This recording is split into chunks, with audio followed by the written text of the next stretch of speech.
All right. Well, welcome Max Ukropina to the show. Max is running for California's 47th district, which analysts have said could be the most competitive and important race in 2024. So, Max, tell us a little bit about yourself and why you decided to run in this district. Thanks, Levon. My name is Max Ukropina. I'm born and raised right here in the district. I'm a business guy who is sick and tired of watching things go down the toilet in the United States as well as in California, and so I decided to do something about it. So I stepped in the race a number of months ago, and now we're leading and going to win. So I'm unhappy with how things are going in Washington from both the Democrats and the Republicans. I think Republicans are also the problem with a lot of these things because they say they're going to get things done, but they don't. They don't. And we just continue to pass the buck, kick the can, all these things, while the rest of us suffer. Yeah, So, I glad to mean, be here. a lot of GOP voters agree with you, and they think that they are not working for the American people and they're working for themselves. So, yeah, a lot of them align with your reasoning. Thank you. Yeah, So, I've come to realize that all these people just want to continue to get reelected instead of actually doing anything. They can hide, like sheep, right? They can hide amongst themselves. It's easier to do that than to be loud and risky. But you want to get things done, you have to take some risks and do the work. So that's why. Right. So, in 2022, as we know, Katie Porter won this race very narrowly against Scott Baugh. Scott Baugh is also running this year, and some have said he's the favorite to win. Currently in the polls, you're in the top four. When you have been going to the campaign events and meeting people, really like it seems like a grassroots movement, your campaign. Yep. Do you have a feel that you could pull off an upset in less than a week and become the GOP nominee for this race? Yeah, for sure. We're going to win. I've been saying that for months, and we're going to win. Why? We have more volunteers than the entire county party combined. So we have a truly grassroots movement, but now people are waking up. I mean, when I jumped in this race, again, I was just some random person on the street. And so my name ID was super low, but what's proven is that as long as people know that I exist, they'll vote for me. So my name ID now today is close to 100% or as high as it can for election day, because Scott Baugh did nearly, he was competitive last time against Katie Porter, but you look at the actual numbers of the 47th district in November of 2022, and Republicans won district-wide across the ballot. So statewide, federal races, except we lost the congressional race itself. And so that was a motivation for me, being like, Republicans can clearly win in this district. Democrats like to think, oh, they're super competitive and all these things. Republicans have the opportunity to win by margin here if we have the right candidate. I think that's important, is that we should get the 47th district off of the map for the CCC if we have a candidate that can win by margin, that is exciting, that can boost the base, that can boost grassroots. So Scott's been around for a very long time. He's been very unsuccessful running for Congress, which is unfortunate. I mean, I supported him last time, obviously, but it looks like he's running the same type of race. He's really being low energy and non-existent when we're cranking. In my office right now, it's Thursday morning, and my office is full of volunteers doing stuff. No one else is doing that. Very cool. Yeah, I interviewed Scott Baugh in 2022, and he was sure he was going to win. And the analyst said this is as much of a toss-up as they can predict. And unfortunately, it didn't work out in the GOP favor. But it's unfortunate. Yeah, now it seems like he has a lot of cash in hand. But one thing that we've been seeing is, I guess, Democrat infighting between Dave Min and Joanna Weiss. Is there one that you would prefer to face in November, or it wouldn't matter? It wouldn't matter. I mean, obviously, I'd love to continue to face Scott Baugh in the general. That would be the most perfect scenario. But no, I don't. I look forward to facing either Joanna Weiss or Dave Min in the general. I think that both of them are incredibly beatable. It's sad that but I'm happy about them wasting money on trying to prove who is more of a leftist in this race. Dave Min has a incredible record in Sacramento of doing complete Looney Tunes things Hmm. that are not representative of the district. And then Joanna Weiss, she's very polished. I've met her, but yeah, she's not even from here. So Oh, interesting. I look forward to running against either of them. Bring it on, baby. Yeah. Yeah, that's interesting. I mean, you would expect that them to run a campaign like that in Los Angeles, for example, but not Orange County, where they're pretty Yeah, moderate there, and it seems like a purple county. So it's they're interesting that just they're running running to the left. left. Yeah, Yeah, it's so silly to me. I'm like, I love watching it because I see their ads constantly, and bring out the popcorn. They're just running as far left as they can for each other and yeah, beating each other up, which yeah. is really tough because you'd hope as a politician they talk about the issues, but Right, they're not. right.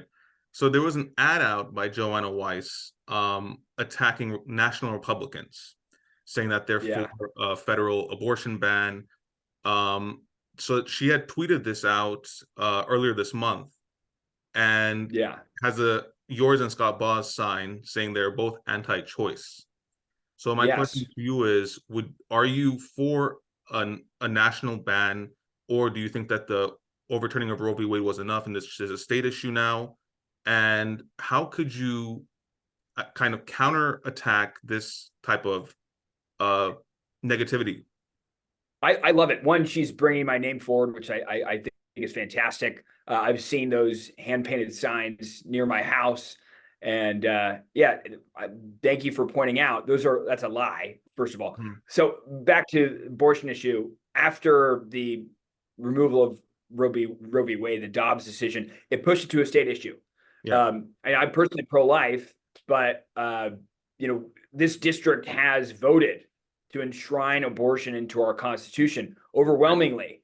And now it's very much protected in California, whether us pro-lifers like it or not. And I'm not going to be pursuing some sort of national ban, which would be impossible. I mean, you'd Right. have to get a huge majority in the Senate and the House and the presidency, and there's no one that's going to make that happen. I mean, Trump doesn't want that to happen, all these things. Mhm. So it's ridiculous. But what I love about this is Joanna has made, and Dave as well, they've made abortion their number one issue. And Interesting. so, when it's funny, whenever they constantly tout all this stuff about abortion. So if the border's wide open, we have 10 million people crossing the border, what's your solution? More abortion, Right. right? We're $34 trillion in debt. That's a top issue. What's Yeah. your solution? More abortion. I don't know why this is their top issue. This has proved to me that the people in this race are unserious. They're unserious about actually being in Congress and getting the solutions that matter. And all they care about is these social issues, which frankly, from their perspective, are taken care of. And the world's on fire. Hmm. And all they want to talk about is this, which is it's sad and silly to me. Yeah. I mean, in LA County, even, you see Joanna Weiss ads. You don't see any Dave Min ads, which is, I don't know why she would advertise in LA County because we can't vote for her here.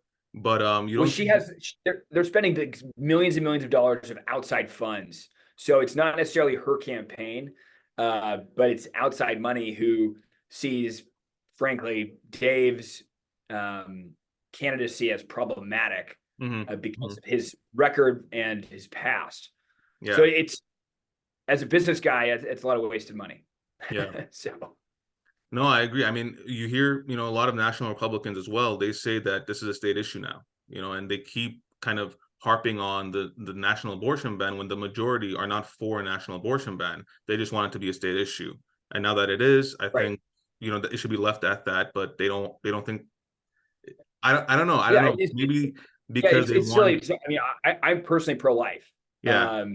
and I think what happened after the Dobbs decision, and like you saw what happened in certain states, like what happened in Ohio, conservatives, we weren't ready. Mhm. We have to really change hearts and minds. I mean, this is absolutely true. Like We weren't ready for the Dobbs decision, and that's on us to be better communicators on why life is so important. Yeah. Um, so, and that's not going to happen legislatively. I mean, it's not going to happen right now. Yeah. No, I mean, I feel it feels like they just want to, use the abortion topic as a way to not speak about the border and not speak about inflation and the way the economy is being run currently. That's just what it seems like, and of course, crime being rampant in several cities in California. So they just keep going to the same abortion topic. Yeah, I mean, I don't know if you've seen San Francisco has been gutted. All these Yep. businesses leaving. My favorite American city are gone. We have fentanyl. My generation is dying in the hundreds of thousands annually. Hmm. Uh, Illegal immigrants are killing people left and right, and we're letting them all in. We're Yep. about to go into all these foreign wars we don't want. We're Each of us owes about $100,000 to the national debt, and these guys want to talk about a social issue that uh, is not going to be even discussed. Like, these are unserious people. Hmm. We need serious people in Congress, and these are not them. Yeah. About the border, you visited the border recently, in December. So tell us what you saw there, and is it worse than what the media is showing? And was there a surge like we're seeing now? Yes. So I thank you for bringing this up. I went down to the border in December, and I met with Border Patrol. So this is down at the San Diego sector, so just south of where we live. It's between Tijuana and San Diego, and that's the most secure border section in the world. And then the border just ends. There's a 50-yard gap there, and I spent the afternoon with Border Patrol, and we watched as people from all around the world walked right through. And normally, 4 years ago, and for my entire life, these migrants would run through the hills to try and get away from Border Patrol, right? Because they're breaking the law. Right. Nowadays, they're walking towards us, and they walking towards us because they want their asylum papers, because it now gives them a 7-year free pass until they have to show up if they want to on their court date. Hmm. So no, it is far worse than you can imagine, because we see some great coverage happening on some news channels and some newspapers of these millions of people crossing over that we know about, some that we don't. But I think that the key point here is that I've spent time at the border just south in Mexico with my church and community and all this stuff, so I know the area. But it Yeah. wasn't like this. It wasn't like this 4 years ago. And once Biden took over, it was essentially, literally get out of jail free card for everyone that crosses over. So the scary part should be that if everyone from the continents of Europe, Africa, Asia, South America, wherever showed up at our border today, we would have to accept them essentially, Right. given our current border laws.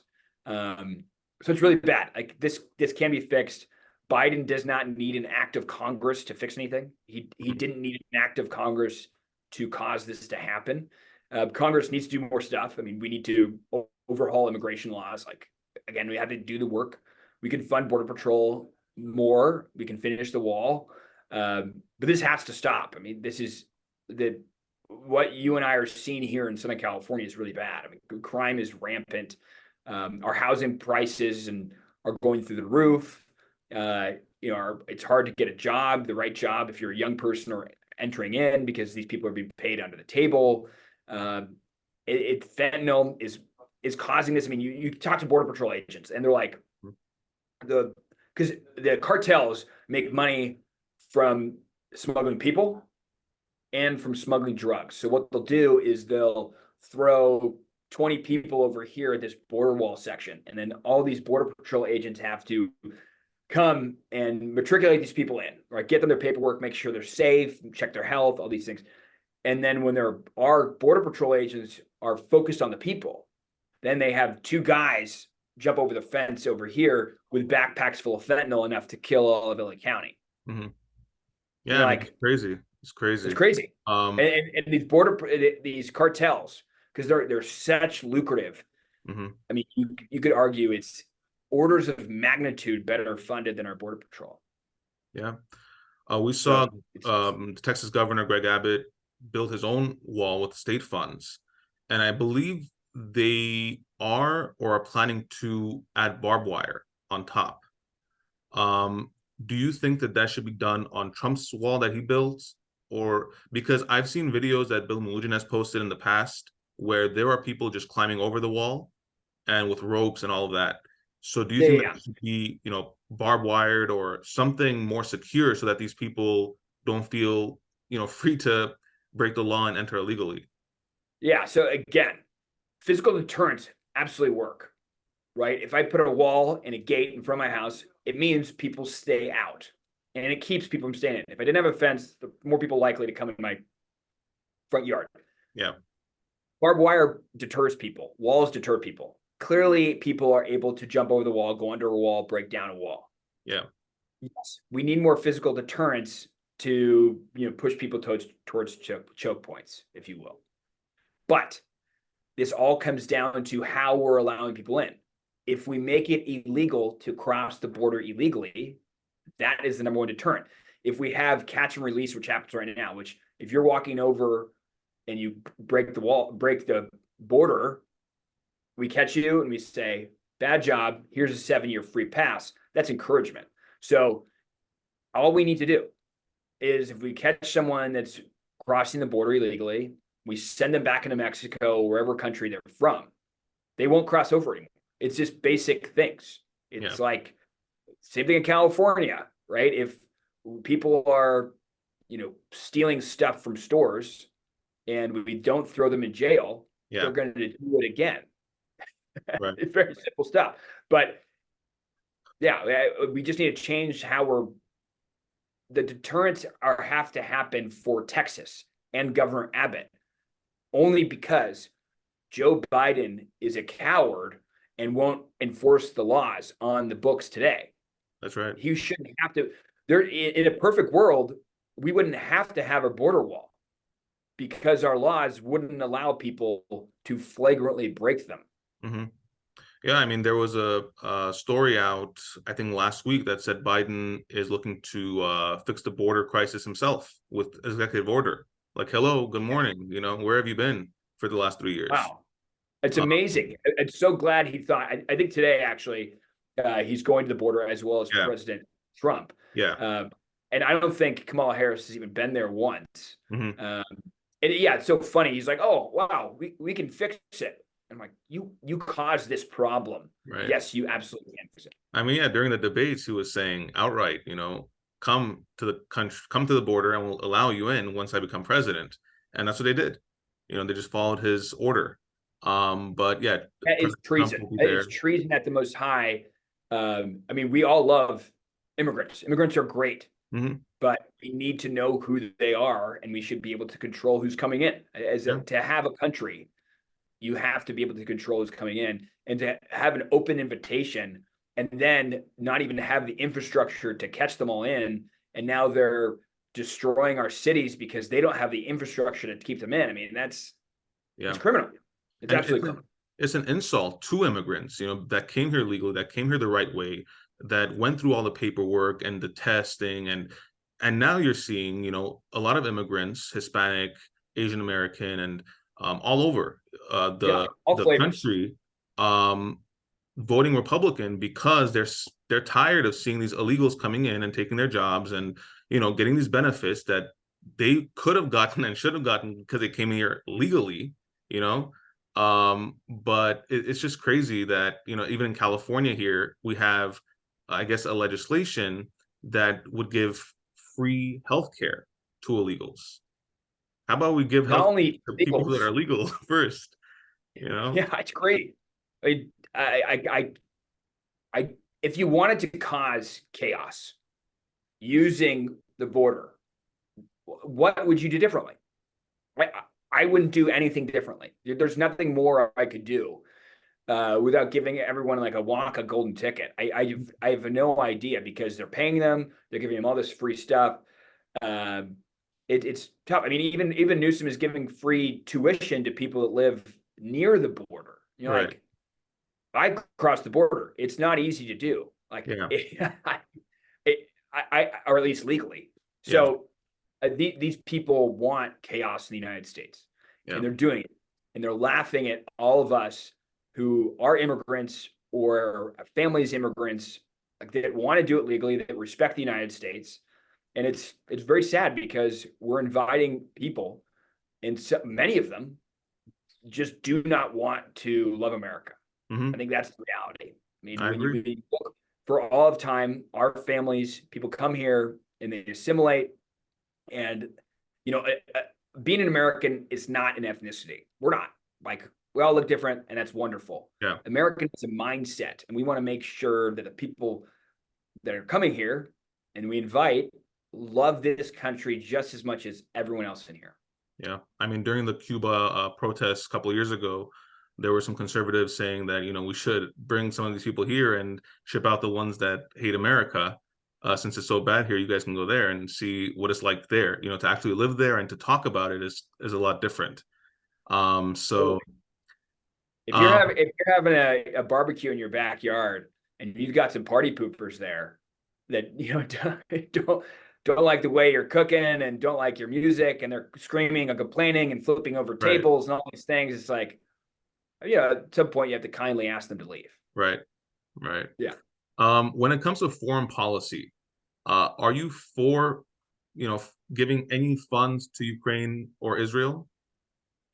Yeah. So no, right now we need to focus on our border. So no more money to Ukraine. And I mean, once we secure our border, then we can have those discussions. And Mhm. how I look at this is, as a business guy, we're $34 trillion in debt, and we're looking at Yeah, how we're going to do foreign outlays. We start at zero, and then we ask them why they need more money. right. So right now, no, we have to look into auditing where that money is going, all this corruption, and the Democrats are using this as a bargaining chip for a border wall, which again, it Yeah, is terrible that they would use our own citizens.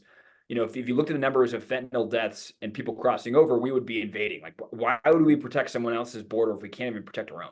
We have a right to defend ourselves. And it was Israel, they have a full right to defend themselves, and they're doing exactly what they need to do to defeat Hamas. hmm, Uh, so, yeah, if they're a special ally that I think we could look into further funds, but right now they're really not asking for it, and they're kind of doing their thing. yeah, So I'm a firm believer in the federal government, when it gets its nose into things, mostly ruins things domestically and as well as internationally. So I'm not a big fan of war, and I would be totally in favor of starting every single country that is not the United States to start at zero as soon yeah, as we get into office, because we're massively in debt.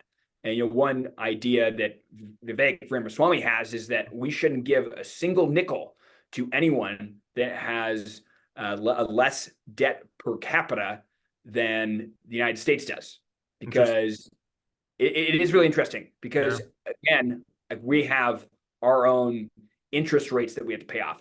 We're paying more on our interest rates on our debt than we are on our Department of Defense. hmm, So we shouldn't give money freely. Now, we could also lend it out. I mean, that's a possible, if we can lend it out at a greater interest rate than we're paying, then that's good. Then we actually earn on the borrowing. So, but this is some fun business math that actually kind of makes sense. But I we're we need to really be asking everyone we're giving money to, do you love America? Do you believe in, America first, or your country first, right? We need patriots everywhere. right. And how corrupt are we? And if you're corrupt, you shouldn't get any more money.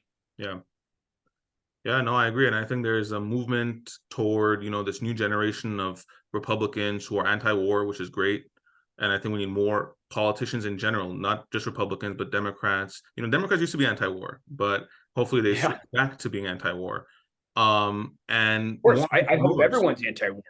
Yeah, You shouldn't be a politician.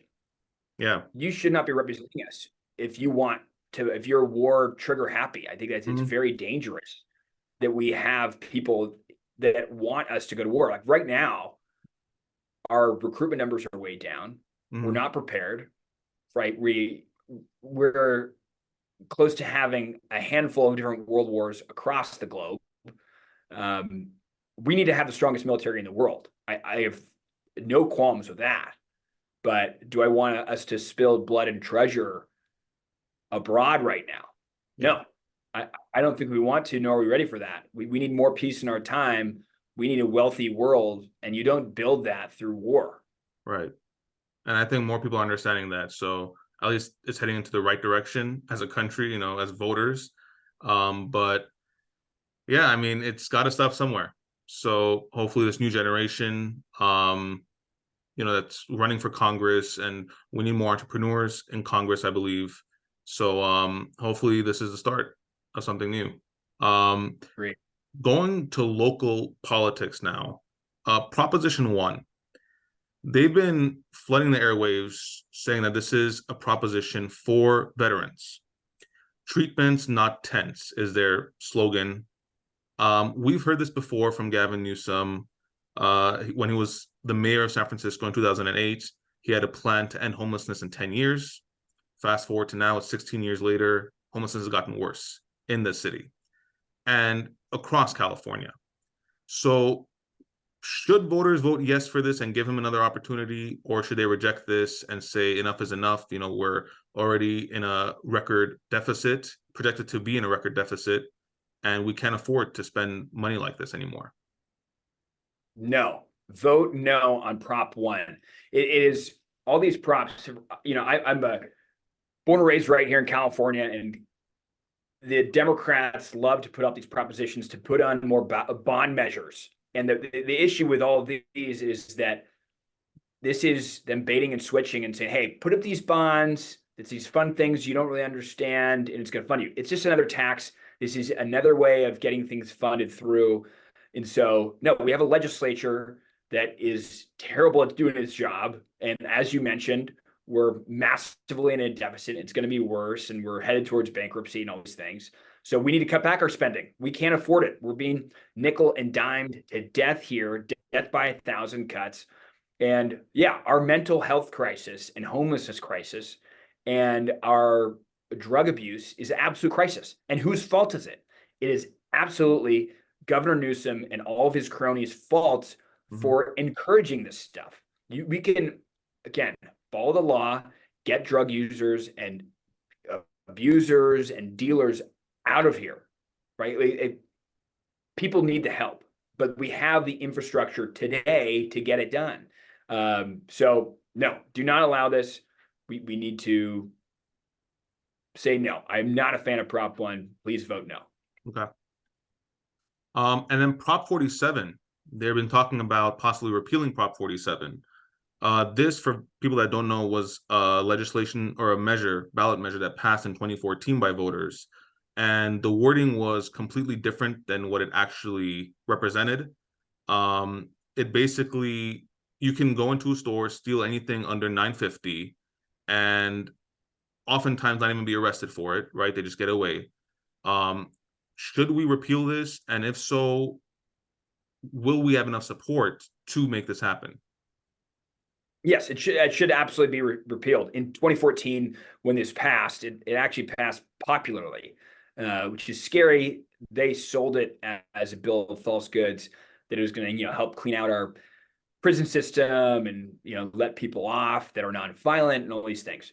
But now it's very public. Everyone around the world has seen these videos of these people walking into stores and grabbing goods and then walking out, whether it be for a flash mob or just by themselves. And whether it's under $9.50 or not, the store owners have told their people that work for them to not do anything about it because they don't want to. They put them more at risk by going after these people who are openly stealing. And this is why stores have been closing down in San Francisco and LA and here in Orange County. It's really, really awful. It's really destroyed business here in California and put it upside down. And, it's incentivizing people to steal. It's incentivizing people to steal. Yeah. And the left is like, oh, these are people's needs and all these things. No, we can't live in a society that does not respect people's property and does not have free exchange. Like it is just really awful. So this needs to be repealed. It is one of the most important things in California because it's just bad. Thou shalt not steal, Hmm. and we cannot allow people to get away with this. I mean, I do not want to live in a society that locks up deodorant. Yeah. I should be able to go to all of my stores and freely touch and feel things before I buy them. Yeah. Uh, and it's affecting our prices. It's affecting our employment because people don't want to work in these stores anymore. People don't want to open up businesses because they're afraid of getting stuff stolen from them. Hmm. So it's awful. And so, yeah, if there was a repeal on the ballot, I highly believe this would be repealed. Yeah. Um, but It- this Prop 47 is a very public example of how backwards the Democrats here in the state are. yeah. We don't have much time left, but just a quick point. Even like liberal Californians who've been voting Democrat their whole life say that this is, enough is enough, and we need to repeal this and get a new DA in LA, for example, right? Get rid of George Gascon, just like San Francisco did with Chesa Boudin. And right now the front runner is Jonathan Atami. So, we hope that Gascon is out in November. But I hope on, so too. He's a terrible person and yeah, has destroyed a city I lived in my 20s. I loved LA. I went to school there, went to USC. I mean, it wasn't perfect then, but now I don't want to take my wife there. It's very right. You don't sad. recognize it now. It's far worse. Yeah, It's awful. And these people need to be booted out and never allowed back in. yeah. The last topic, Gavin Newsom potentially facing a second recall. This time, the organizers are saying it's because of the projected deficit. That is a record deficit right after having a record surplus in less than 2 years.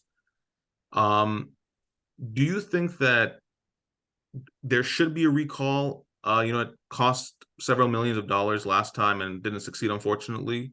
But do you think that there should be a recall this time? And would it succeed this time if, let's say, it's a moderate Republican or moderate Democrat like Christina Pascucci, who's currently running for Senate, runs for that seat?